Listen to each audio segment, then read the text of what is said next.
तिहिं दो बिन आर बे इदी कते चर्चा हिजुआ। बिन आर बे दो उकालका लगातोआ से उकालका व्यवहारोआ ओना गेबो नेला।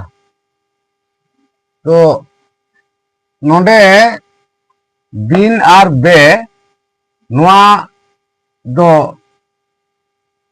बानु मेना रोड़ कोरे अड़े मारांग रे बिन आर बे नोआ किन हो चेत आगात लेका गे कामिया। आदो आगात मेने आगात उका बो मिता कना आगात मितांग जोतोज कान गिया।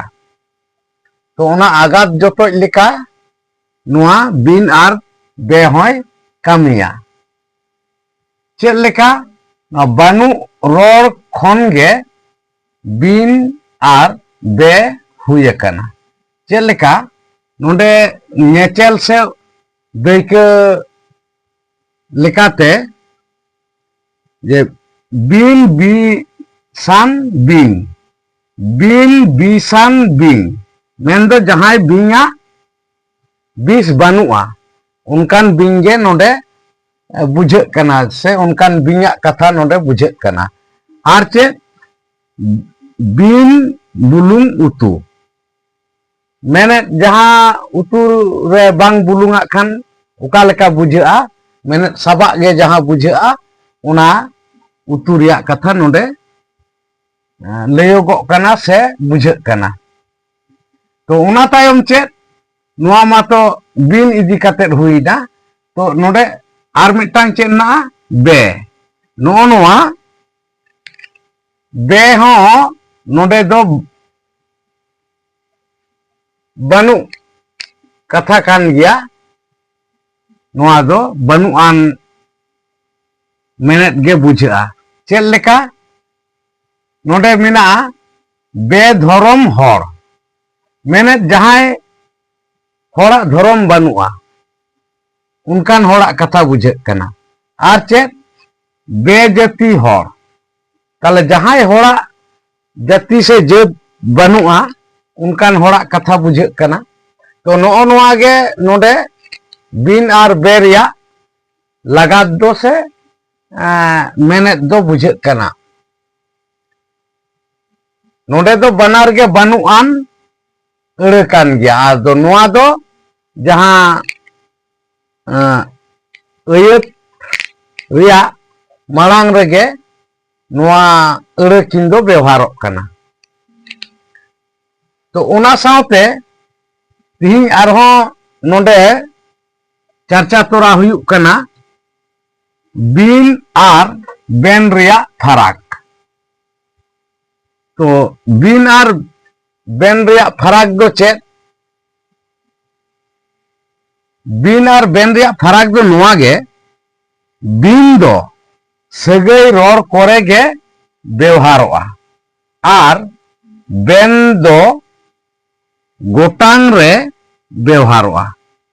मैंने जहां गोटांग इदी कते नोआ माड़ांग रे चर्चा हुई कान गया। तो मिट गोटांग बार गोटांग आर संगे गोटांग रिया कथा जहां चर्चा हुई कना उना रे दो बडाय काट गया पे सनाम कोगे। तो उना लेका तेगे नोडे बेन दो नोआ गोटांग रोड़ कोरेगे व्यवहारोआ। तो नोडे जेलेका नोडे मेना बिन दो बापला सगैयान बा होनहार होनहार हानहार को साव रोड़ ओक्ते गे व्यवहारोआ। चेत लेका जेमन नुंका बोन रोड़ गया दुड़ुब बिन नो नोडे जेहेतु बापला सगै मेनखान बांग बापला सगैयान अपनार सगै लेकान होर सावते दो नोआ बिन कथा दो बाबो व्यवहारा। नोआ दो बापला सगैयान से बापला सगई रेन जहां मारांग मेंदो नोडे नोआ जहां ऑल हुई कना बाहोयार होयार जहां मारांग हर कोगे मेन गानोआ नोडे दो उनको सावते रोड ओक्ते गे नोआ बिन से कथा दो व्यवहार कना। तो नोडे दुरुब बिन जम बिन चला बिन हिजुब बिन नो नुकन कथा को बो रोड़ा से बो व्यवहारा आर बेन दो गोटांग रोड करे बार होड़ ताहेन ओक्ते व्यवहारोआ ओका लेका जे दुरुब बेन ताले नोडे दुरुब बेन मेन लेखान नोडे दो बार होड़ किन बुझेगा नोडे दो मिड होड़ा कथा दो बांग बुझेगा और दुरुब बिन मेन लेखान नोडे दो मिड होड़ा कथा के बुझे कना मेनखान बापला सगयान मारांग होड़े बुझे कना नोआ के नोआ रेया फराक दो। तो जायो नुका रोड ओक्ते आदिगान रोड को मेना उना दो रोड कोरे के बो बुझेव दाड़ेया से उन ओक्ते के व्यवहारोआ नोआ दो सनाम होड़ गे बन बड़ाई गया। तो तिहिना नोआ वीडियो रे दो नोआ गे चर्चा तिना ताहे कना। तो नोआ दो पे बुझेव केद गया पे सनाम को।